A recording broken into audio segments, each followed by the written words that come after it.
थोड़ी होगा, बैठ जाइए। सरकार की ओर से जो उत्तर आया है, माननीय सदस्य पूछ रहे हैं, प्रश्नोत्तर काल भी आप ही का है। 10-11 क्वेश्चन में 6 क्वेश्चन विरोधी दल का है। आप क्यों डिस्टर्ब कर देते हैं विरोधी दल के लोगों का? महोदय, सरकार ने जो उत्तर दिया है कि राज्य कर्मियों को वेतन भत्ता, पेंशन एवं ग्रेच्युटी आदि केंद्र के कर्मियों के संरूप देने के लिए सरकार नीतिगत रूप से बाध्य नहीं है। मैं सरकार के इस उत्तर को सरकार के 3 दस्तावेज के आधार पर चुनौती देता हूं। मैं सरकार से जानना चाहता हूं कि क्या यह बात सही है कि दिनांक 21/11/97 को बिहार सरकार तथा राज्य कर्मियों के प्रतिनिधियों के बीच में समझौता हुआ, जिसकी कंडिका 7 में निर्धारित है कि केंद्र के अनुसार ग्रुप इंश्योरेंस एवं ग्रेच्युटी देय होगा।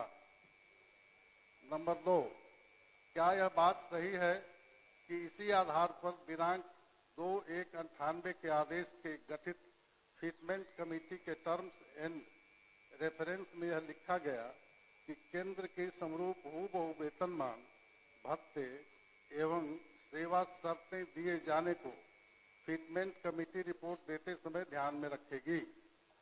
महोदय, समझौता चाहे किसी निजी 2 व्यक्तियों के बीच का हो या सरकार और राज्य कर्मियों के बीच, उसका मूल्य वही रहता है।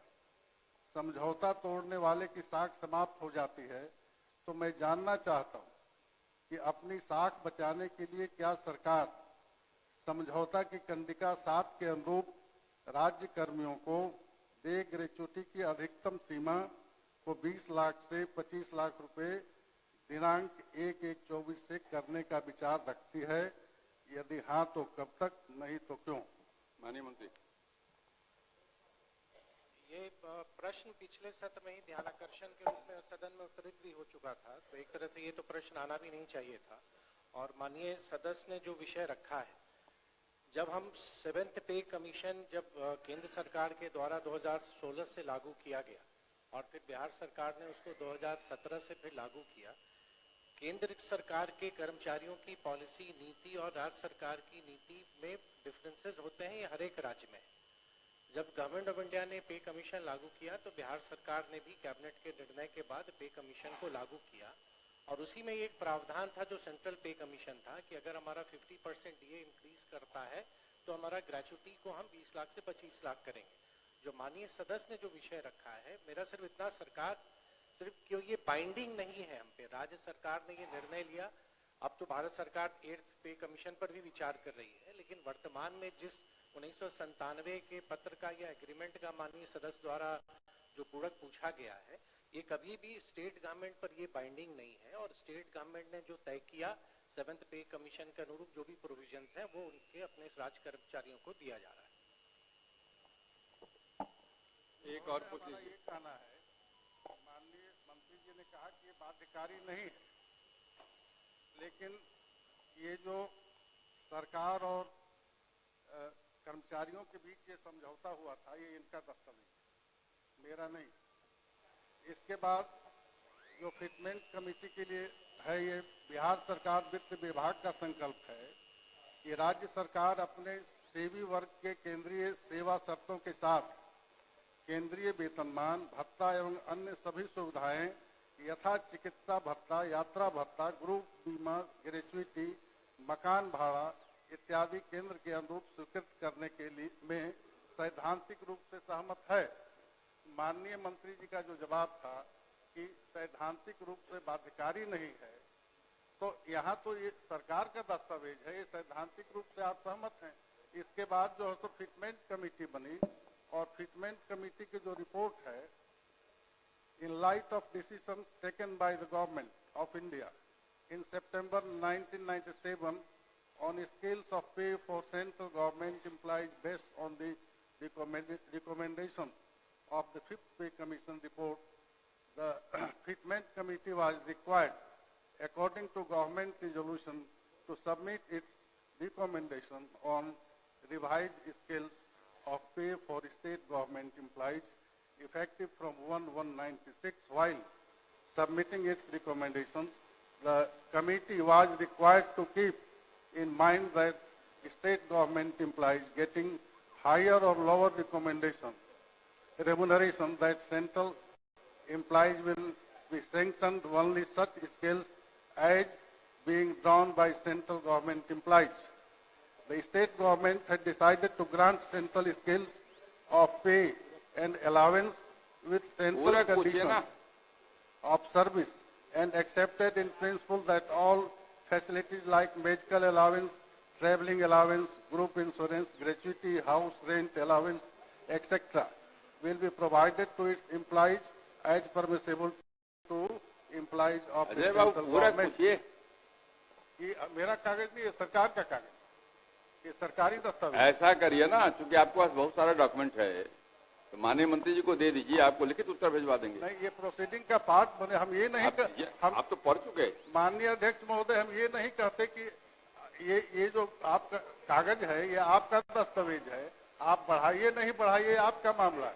आपके पास पैसा नहीं हो, आप कह दीजिए कि हम बैंकरप्ट हम नहीं बढ़ाएंगे, लेकिन आप अपने दस्तावेज को तो एक्सेप्ट कीजिए। इसलिए तो मैं कर रहा हूँ, दस्तावेज मंत्री जी को दे इसको दीजिए, आपको लिखित उत्तर भिजवा देंगे। इसको महोदय एक मिनट बैठ जाइए, मंत्री जी कुछ कहने वाले। अध्यक्ष महोदय, बैंकरप्ट नहीं है हमारा, तो बजट आकार 23,000 करोड़ से अब 3,17,000 करोड़ तक चला गया है। हमारे हाथ में बिहार सरकार का बजट है जो 2017 का है। मेरा सिर्फ इतना कहना है कि जिस विषय को माननीय सदस्य उठा रहे हैं, किसी भी स्टेट गवर्नमेंट पर, सिर्फ बिहार में ही नहीं, देश के किसी भी राज्य में भारत सरकार के लिए जो कर्मचारियों के लिए जो नियमावली बनाती है वो किसी भी स्टेट गवर्नमेंट पर बाइंडिंग नहीं है।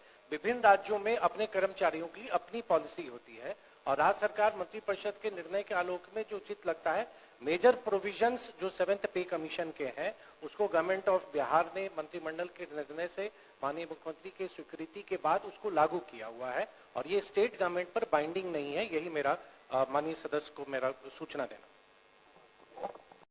अजय जी महोदय, बैठ जाइए, आपका हो गया। महोदय, अध्यक्ष महोदय, मैं सिर्फ सरकार से ये जानना चाहता हूं कि सरकार और कर्मचारी यूनियन के बीच समझौता हुए और जब समझौता सरकार ने किया और उसको लागू करने का डेट भी दिया, तो उसको पूरी तौर पर लागू करने में सरकार को क्या दिक्कत है, ये जानना चाहता हूं। आप अजय बाबू कागज मंत्री जी को दे दीजिए, पूरा अध्ययन करके फिर से पढ़ लेंगे, क्योंकि इतना लंबा चौड़ा आपका है कि हो नहीं पाएगा ना, तो वो पूरा उत्तर आपको भिजवा देंगे। दे दीजिए, पढ़िए। नहीं अध्यक्ष महोदय, एक बात हो गया आपका।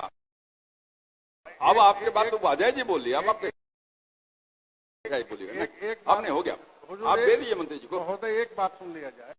हमारा ये कहना है कि सरकार ने लिखा है कि भत्ता, पेंशन, उपादान आदि केंद्र सरकार के कर्मियों के स्वरूप देने के लिए नीतिगत रूप से बाध्य नहीं है। इसका उत्तर अस्वीकारात्मक है। सरकार ये कहे कि ये स्वीकारात्मक है, पैसा होगा तो देंगे। अब तारांकित प्रश्न लिए जाएंगे। हो गया। मैं चाहता हूं सर कि समझौता मैंने आपने कहा ना किया। आपको, चूंकि बहुत सारे सरकार डॉक्यूमेंट इन्होंने दिए हैं।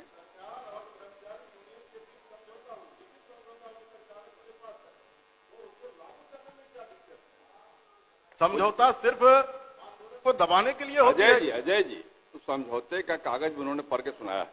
बैठ जाइए ना, आप बैठ जाइए, आप पहले बैठ जाइए ना। उन्होंने उसको भी पढ़ के सुनाया है, इसलिए मैंने कहा उनको कि सब कागज उनको दे दीजिए और वो लिखित उत्तर उनको भेज। श्री संजीव कुमार, पूरक पूछिए संजीव जी। अध्यक्ष महोदय, मैं जो उत्तर आया है उससे मैं संतुष्ट नहीं हूं। मैं माननीय मंत्री जी से आग्रह करता हूं कि उत्तर में दिए हैं हर जोरावरपुर पंचायत नया गांव है और कोलवारा है और साथ में डोएठा पंचायत है, यहाँ पे बैंक की दूरी 4 से 6 किलोमीटर पे है और वो जो है वहां पे सिर्फ ग्राहक सेवा केंद्र खुला है। उसका एक सीमित दायरा होता है, 10,000 से 25,000 तक का ही ट्रांजैक्शन उसमें होता है। उससे ज्यादा ना बैंक ना किसानों को लोन का सुविधा उपलब्ध हो पाता है। इसलिए मैं आग्रह करता हूं कि ठीक है, आपने उत्तर में लिखा है कि यहाँ पे जो ये दिया जाएगा, जो भी बैंक का सुविधा दिया जाएगा वो बैंक पे निर्भर करता है, लेकिन सरकार के स्तर से उपरोक्त जगह पे एक शाखा खोलने का प्रस्ताव बैंकों को भेजा जाए। मेरा ये आग्रह है माननीय मंत्री से। आपका आग्रह मंत्री ने सुन लिया है, कुछ बोलने वाले हैं माननीय मंत्री?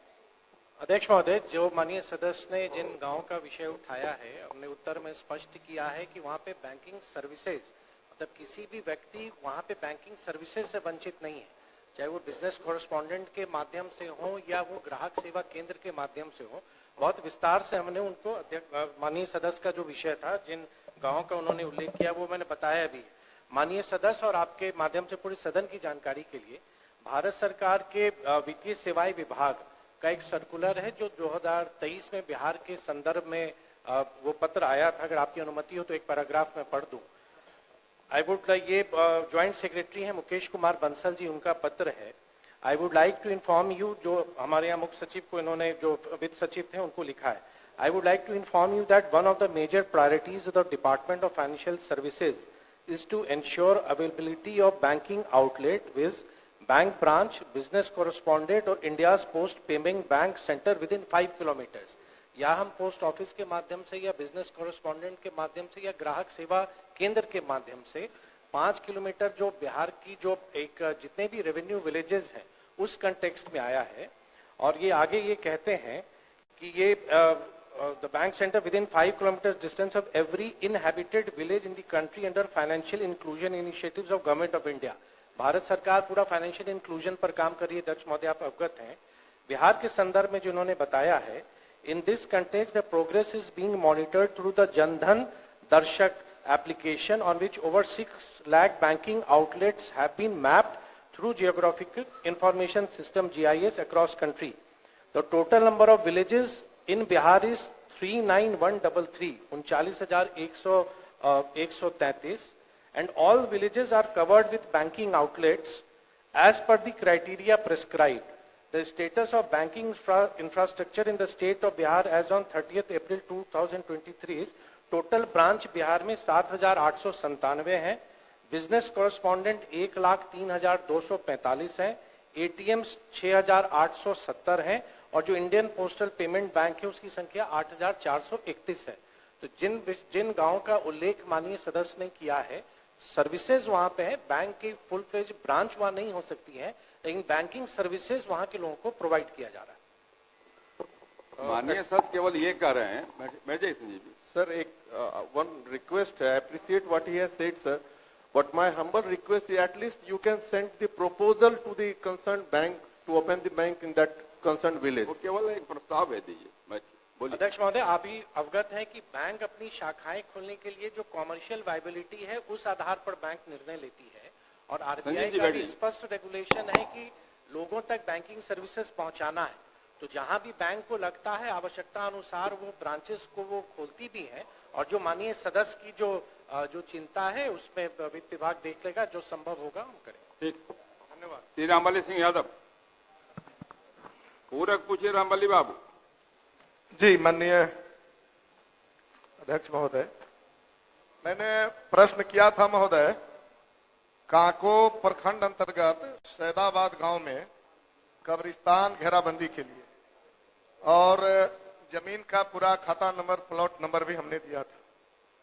उत्तर आया है महोदय कि ये कब्रिस्तान की घेराबंदी प्राथमिकता सूची में शामिल नहीं है और इसकी प्राथमिकता सूची का निर्धारण पुलिस अधीक्षक और जिला पदाधिकारी संवेदनशीलता के आधार पर निर्धारित करते हैं महोदय।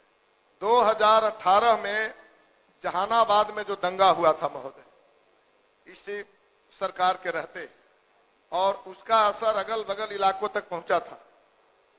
तो क्या इससे भी बड़ा संवेदनशीलता का प्रमाण आवश्यक है महोदय? हम सरकार से जानना चाहेंगे कि क्या इसको प्राथमिकता सूची में दर्ज कर इस कब्रिस्तान की घेराबंदी कराने पर सरकार विचार करती है, माननीय मंत्री, और अगर हाँ तो ये कब तक? माननीय सदस्यों ने जिस बात का जिक्र किया, एक आवेदन हमको भेज दें, हम कलेक्टर को भेज देंगे, वो देखेंगे, उसके बाद उसको विचार किया जाएगा। ठीक, एक आवेदन भेज दीजिए तो कलेक्टर को भेज देंगे ताकि उसका विचार करें। श्री अजीत कुमार सिंह। प्रमोद जी, मेरा काम आप मत करिए। हाँ, आप मत करिए भेजने के लिए। इसमें क्या आपत्ति हो सकती है? तो पॉजिटिव जवाब है, सरकार के पहल पॉजिटिव है। अलग से भी आवेदन देना? हाँ, एक दे दीजिए इनको, मंत्री जी को दे दीजिए। माननीय अध्यक्ष महोदय, पूरक पूछिए जी। पूरक पूछ रहा हूं महोदय। हमने जो सवाल किया बड़ी जवाब देने में बाजीगरी दिखाते हैं अधिकारी लोग। पूरक पूछो भैया, पूरक। वही पूरक है महोदय। पहला मैंने पूछा कि क्या जो राज्य में अन्य राज्य कर्मी शहर में रहते हैं उन्हें अतिरिक्त शहरी भत्ता मिलता है, तो लिखा है कि स्वीकारात्मक है। फिर हमने पूछा कि क्या पुलिस कर्मी जो इधर पटना दानापुर में रहते हैं क्या इनको मिलता है, तो पहले तो लिखना चाहिए था कि नहीं मिलता है, वो नहीं लिखा गया है। जवाब जो दिया गया है उसमें एक चिट्ठी का हवाला दिया गया है महोदय कि 18 जून 24 के आलोक में पुलिस मुख्यालय को पटना जिला के खगौल और यहां पर देने के लिए भेजा गया है, लेकिन ये अभी तक लागू क्यों नहीं है, मेरा ये पहला पूरक है महोदय। माननीय मंत्री। महोदय, निर्देश दिया गया है, लागू हो जाएगा, कोई दिक्कत नहीं होगी। नहीं अध्यक्ष महोदय जवाब तो बहुत भेग में है कि निर्देश दिया गया है, लागू हो जाएगा। महोदय मैं जब सवाल पूछ रहा था तो फरवरी का महीना रहा होगा और पिछले साल जून में आपने आदेश दिया और फरवरी 2025 तक लागू नहीं हुआ। मैं ये जानना चाहता हूं कि जिन्होंने आपके आदेश को इतने दिनों तक लागू नहीं किया, क्या उसके ऊपर आप कार्रवाई करना चाहते हैं? डायरेक्शन दिया गया, नहीं लागू होगा तब न कार्रवाई कीजिएगा। डायरेक्शन दिया गया है, जल्दी ही लागू करने का काम। महोदय लागू नहीं हुआ है। एक तो बात है कि लंबे समय से इनको नहीं मिलता है, दूसरा जब सरकार ने 2024 में इसका फैसला किया 6 महीने से लागू नहीं हुआ, तो हम कब तक माने कि लागू होगा? जब 6 महीना लागू नहीं हुआ तो ये जवाब देना कि लागू हो ही ना जाएगा, ये तो गलत जवाब है महोदय। जवाब ये दिया जाए कि लागू सरकार के आदेश को महोदय हम लोग भी जितना 4.5 वर्षों में समझे हैं कि अधिकारियों को 15 दिनों में लागू करना होता है। अगर उन्होंने लागू नहीं किया तो ये सरकार का, बिहार सरकार का अवमानना है महोदय, माननीय मंत्री जी का भी अवमानना है। तो उनके ऊपर एक्शन कार्रवाई करेंगे कि नहीं करेंगे और कितने दिनों में इसको लागू करेंगे हमको बता दें महोदय। माननीय मंत्री। जल्द से जल्द लागू कर लिया जाएगा, नहीं करने पर कार्रवाई की जाएगी। ठीक। श्री देवेश कांत सिंह, पूरक पूछिए। देवेश जी जी पूरक पूछिए। आपके आदेश से पूछता हूं कि ये बीएलओ लोगों को तो उनका कार्य भत्ता दिया जा रहा है, लेकिन जो AERO जो पूरे साल भर मतदाता सूची का काम चल रहा है, इससे संबंधित ब्लॉक लेवल पर कोई व्यवस्था नहीं है। ERO ऑफिस में होता है, जो RO ऑफिस है, ERO ऑफिस है, वहां हो जाता है, लेकिन ब्लॉक में ब्लॉक का पैसा लगा के उसका बिल संपुष्ट किया जाता है, जो कि झंझट का काम है, बाद में उसमें दिक्कत आएगी। इसलिए AERO ऑफिस कार्यालय के लिए क्या व्यवस्था है, यही पूछना चाहता हूं। माननीय मंत्री। महोदय सुनो भाई, जवाब सुनिए। महोदय, ये जो बीएलओ को भत्ता दिया जाता है, इसलिए कि बीएलओ की जिम्मेदारी है कि वो अपने जो मूल कार्य है उसके अलावा बाकी समय में, जो सब लोग को कम से कम हमारे साथियों को पता है कि बीएलओ प्रायः शिक्षक होते हैं और कुछ दूसरी सेवा से भी होते हैं, उनकी ड्यूटी है कि वो अपना काम करने के पश्चात गांव में घर घर घूम के वो मतलब डेटा कलेक्ट करेंगे या मतदाता सूची को अद्यतन करेंगे, इसलिए उनको भत्ता दिया जाता है। और AERO जो है ये अपने जितना देर उनका ऑफिस टाइम है उनको अपने दफ्तर में बैठ कर ही काम करना रहता है, इसलिए उनको कोई भत्ता या टीए नहीं दिया जाता है। ये लोग तो घूम घूम के घर घर जाके न कलेक्ट करते हैं और अपने दायित्व के अलावा करते हैं, और AERO के तो दायित्व में ही शामिल है महोदय, इसलिए उनको नहीं अलग से दिया जाता। मैं जो पूछना चाह रहा हूं वो अलग विषय है। बीएलओ को भत्ता मिलता है, वो अपना काम करते हैं, सरकारी पदाधिकारी हैं, चाहे AERO भी अपना कार्यालय में काम, लेकिन उससे संबंधित जो AERO कार्यालय में प्रखंड स्तर पर जो बैठकें होती हैं उससे